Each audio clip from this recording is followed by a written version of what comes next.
Hello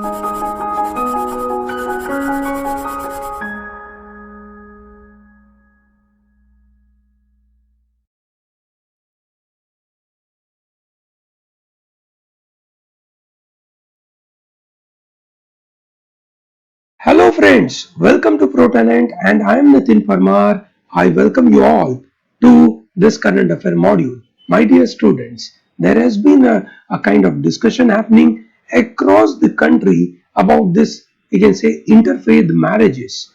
Love jihad. Many states are contemplating to bring laws related to love jihad. It is termed that people are using marriage as a means to convert people into their own religion. This is a kind of, you can say, argument being provided, and thereby a protection is provided in the name of love jihad. My dear students, we have to understand here that this interfaith marriages is more about freedom of people.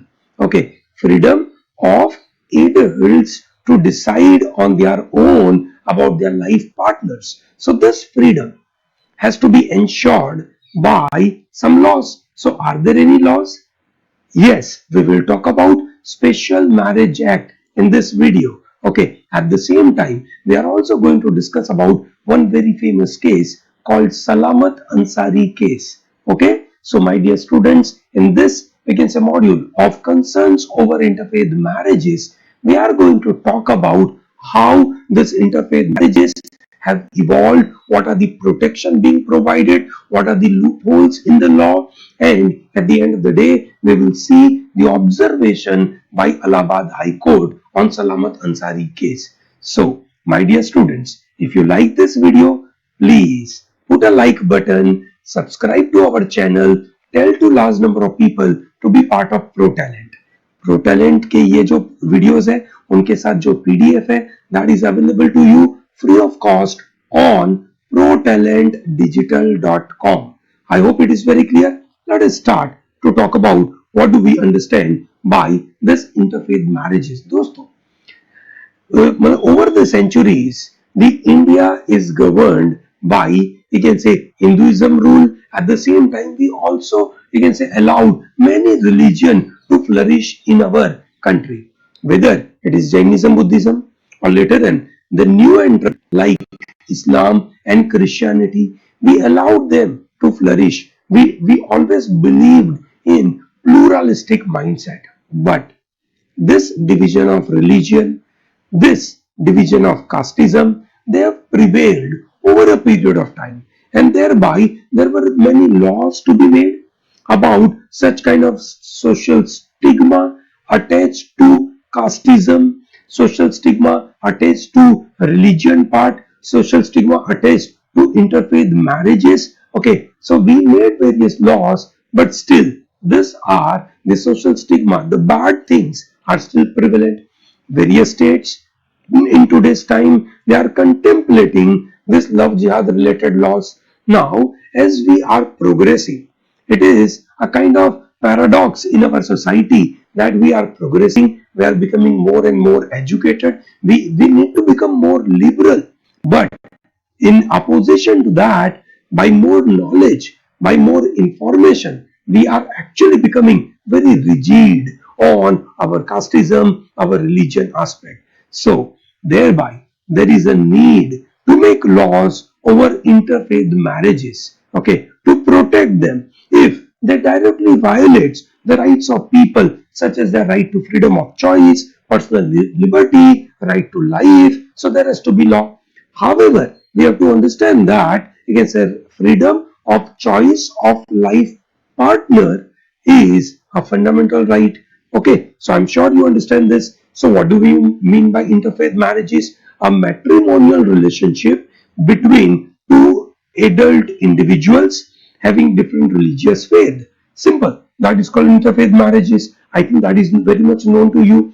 So what are the issues with the interfaith marriages? Some people are arguing that interfaith marriages are believed to be forced conversion of one of the spouses, majorly in this case women, because women are, we can say, assumed to be having less power. Okay, as per Muslim personal law, in order to get married to a non-Muslim, conversion of religion is the only way.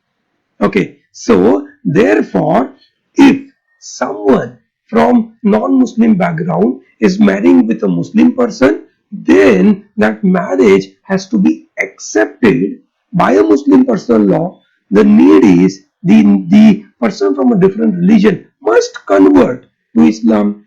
Hindu religion allows only monogamy, and those who want to marry second time can take another course. So basically, a Hindu marriage के अंदर there is only one marriage allowed. Okay, that is monogamy. So more marriages are needed. Then you have to go for another religion. So there is no provision regarding caste determination of children born out of such marriage. So if there is interfaith marriages, what will be the caste of a son or a daughter? Now that is a big challenge.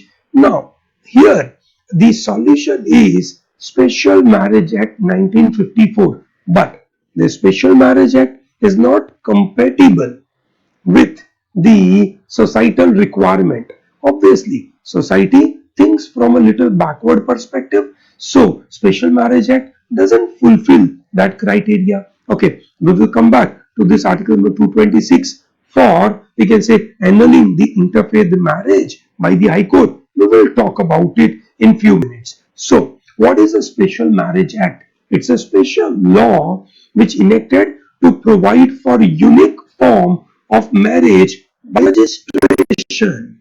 So this is a marriage by registration. I'm sure you understand that in our country, marriages are considered to be a kind of religious affair. So in every religion, there are processes are provided. If people follow those processes, that means the marriage has been approved. Okay, so here in the Special Marriage Act, it includes all religion like Hindu, Muslim, Christian, Sikh, Jain, Buddhist. It applies to all Indian states, and this act applies not only to the Indian citizens living in the country, but if they are living outside the country, that's also possible. Okay, so what are the requirements are very simple. One is a valid marriage age and valid, we can say, consent. Simple. So this act requires valid marriage is the consent of both party in a valid age group. They are not talking about their religion, their caste, their race. There is no restriction in the Special Marriage Act. So the condition is the bridegroom should be of 21 at the time of marriage, while bride must be 18. These are the minimum ages. At the time of marriage, both parties must be monogamous. Okay, that means they should not, either they are not married earlier, and if they are married, then they should not be having a living spouse. Okay, so in order to able to decide for themselves, party should be mentally fit that they are same at the time of marriage. Now these are the conditions. How the modalities work? When parties who are intending to marry, they should give notice to marriage officer. Remember, the devil lies in the detail. Here, the challenges are coming up. Now, why in India Special Marriage Act is not, you can say, or it is creating all the more trouble to interfaith marriage is because of this. Okay, so the intended marriages, the people must give notice to marriage officer in the district for at least 30 days. That is number one. The notice will have to be entered in a marriage notice book that is needed. Copy of it is displayed at a conspicuous place in the office. That means it is visible, it is open to access by everyone. So this notice book is open for inspection at all reasonable times without a fee. So which means anyone can open, can see it. The marriage has to be solemnized within 3 months of the notice. So within 30 days, someone may possibly come out and object it. So who can object it? Anyone can object it. The law provides for the objections of marriage. Any person, remember that, any person can object to the marriage within 30 days of the publication of the notice. Okay, so if that objection is acceptable, then marriage will be termed nullified. The marriage officer has to inquire into the objection, give a decision within 30 days. If he refuses permission for marriage, an appeal can be made to district court and the court's decision will be final. This is very crucial.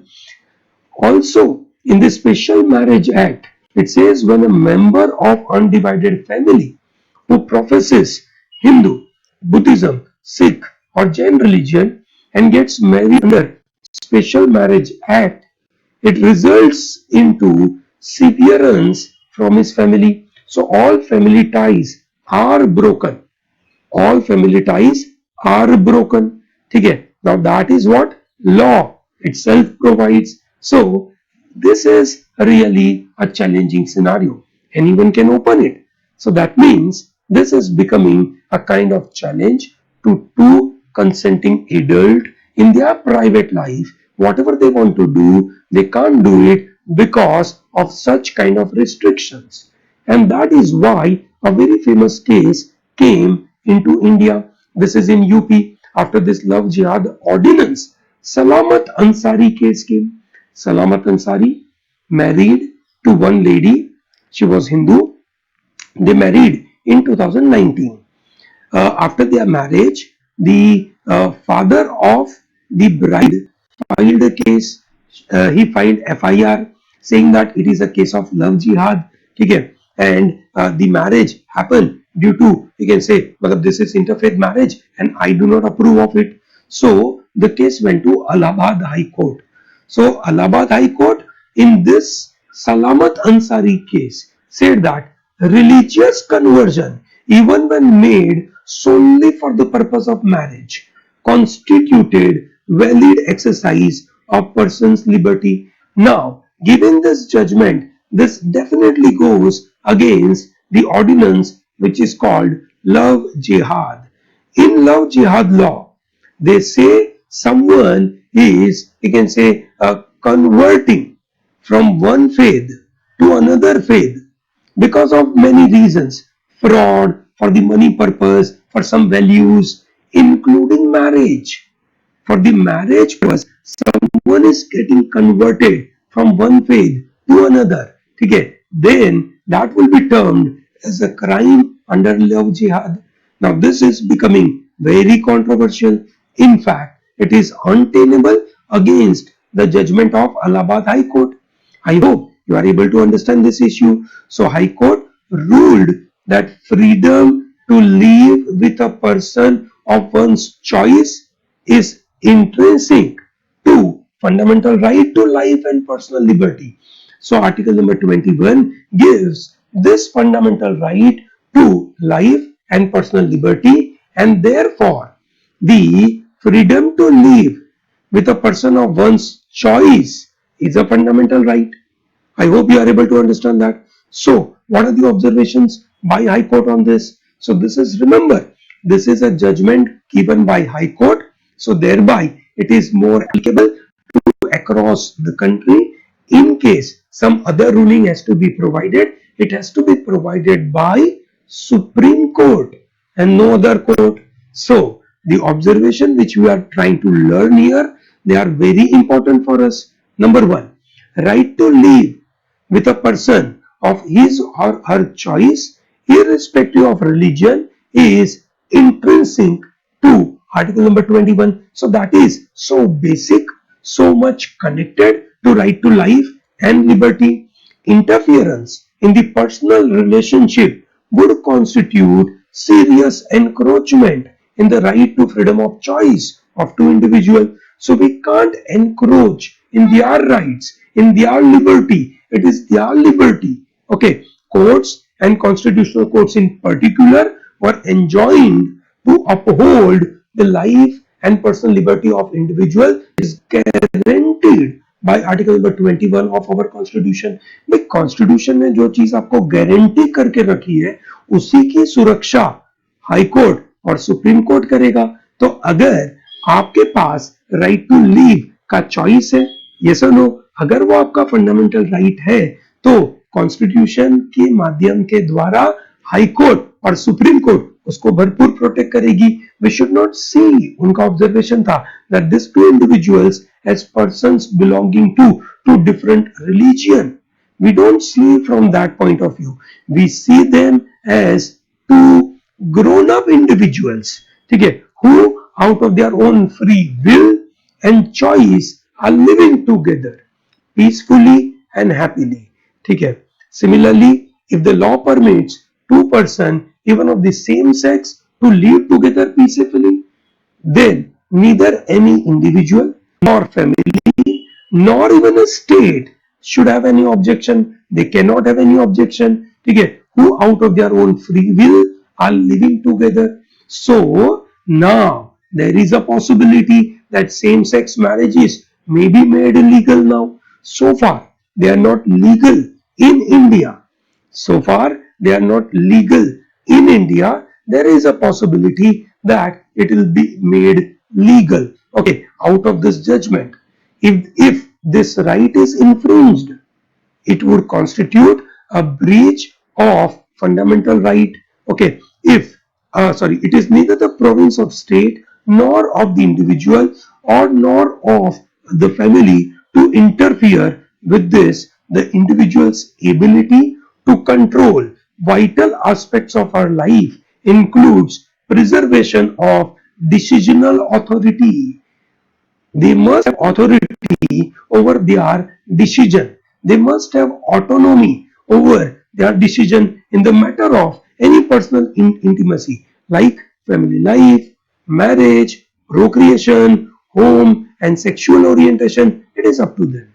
And here we have to also remember that Article number 25 of Constitution gives another freedom, that is freedom to practice any religion. So if someone would like to change his religion or her religion for any purpose, ठीक है, if it is given through free consent, okay, if it is through free consent, ठीक है, then there cannot be any kind of restriction to be provided. So as we say, मियाँ बीवी राजी तो क्या करे काजी. सही बात है ना? If there are two people who are agreeing on this, why should come into the picture? So marriage of two adults is complete matter of their own personal choice. Neither a law can impose any decision, not any individual, not any family, not any, we can say, casteism related part.